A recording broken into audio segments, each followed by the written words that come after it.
The Etruscans are one of the most well-known ancient populations of Italy, preceding the rise of the Romans. Known to the Greeks as the Tyrrhenians, the origins of the Etruscans remain somewhat mysterious. The Etruscan language was not part of the Indo-European family, and their alphabet was a 26-letter adaptation of the Greek alphabet, created for easier comprehension.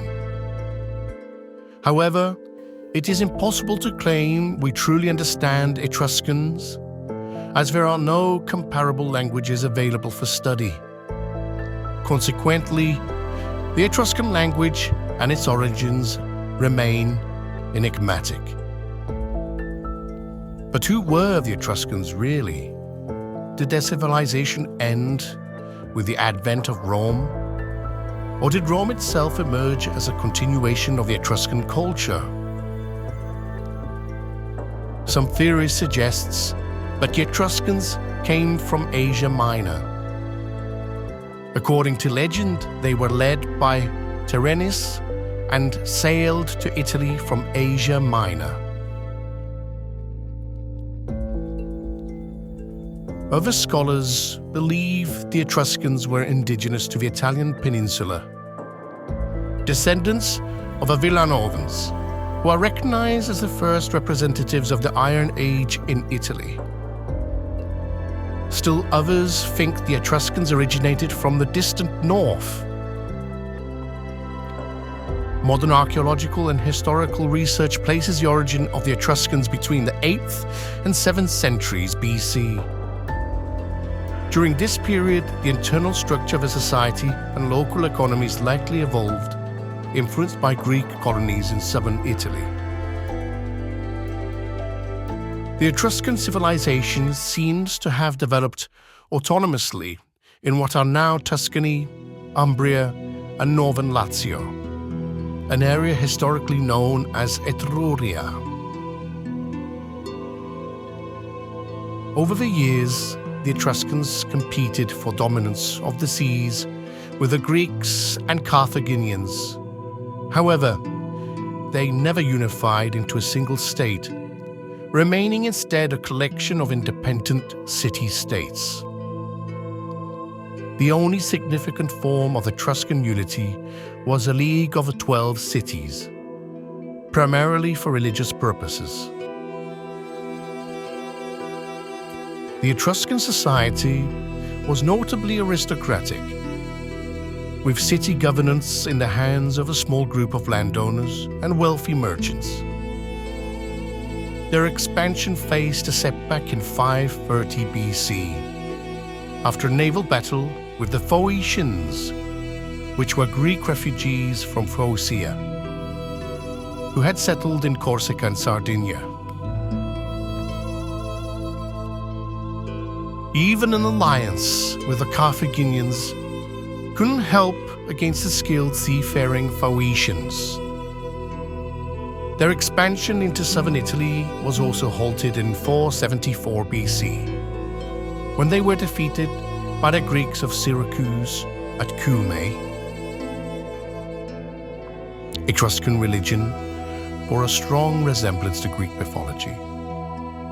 Just as Zeus was a supreme deity in Greek Olympus, the Etruscans worshipped Tinia, depicted with a thunderbolt like Zeus. The Etruscan afterlife concept was significant, as they believed the deceased continued their existence in the tomb, which was seen as an extension of their living quarters, complete with food, drink, and symbols of their social status. Interpreting divine will was crucial for the Etruscans, often done through examining the entrails of sacrificed animals. They believed these organs mirrored the order of the universe, thus providing answers from the gods. The Etruscan texts we have today are mostly brief formulas, often containing only the name of the deceased. A religious calendar and a legal document outlining property boundaries. Archaeological remains of Etruscan cities, especially their necropolis, offer significant insights. These burial sites scattered across Etruscan territories were like underground houses, built in stone or carved into tuff, decorated with frescoes depicting daily life and divine scenes reflecting Greek influences. In architecture, the Etruscans were revered for their notable achievements, particularly with the use of the arch, which influenced subsequent civilizations. Economically, the Etruscans engaged in agriculture, metallurgy, and crafts, including ceramics production. They excelled in mining, particularly copper and iron, and also worked with gold and other precious metals. This prosperity suggests that Etruscan civilization thrived with fertile lands, rich in valuable minerals, and strategic proximity to the sea, facilitating maritime dominance. However, two main events led to their decline: the Roman conquest of a significant city of Veii in 396 BC, and the loss of their Po Valley territories to the Celts. By the 3rd century, Etruria progressively fell under Roman control. Historians suggest Rome initially existed as an Etruscan settlement, with evidence indicating Etruscan involvement in constructing Rome's sewer system. Moreover, the last Roman kings, including Tarquinius Priscus, Tarquinius Superbus, and Servius Tullius, were of Etruscan origin. These rulers developed a city with various public works, such as the renowned Circus Maximus.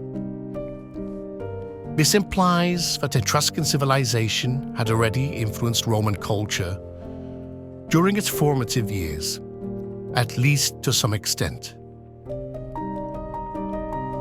According to legend, the last Etruscan king was unpopular with Roman patricians for favoring Etruscan interests over theirs. Led by Lucius Iunius Brutus, they deposed the king, marking the beginning of the Roman Republic, which lasted for 500 years until the rise of the Roman Empire.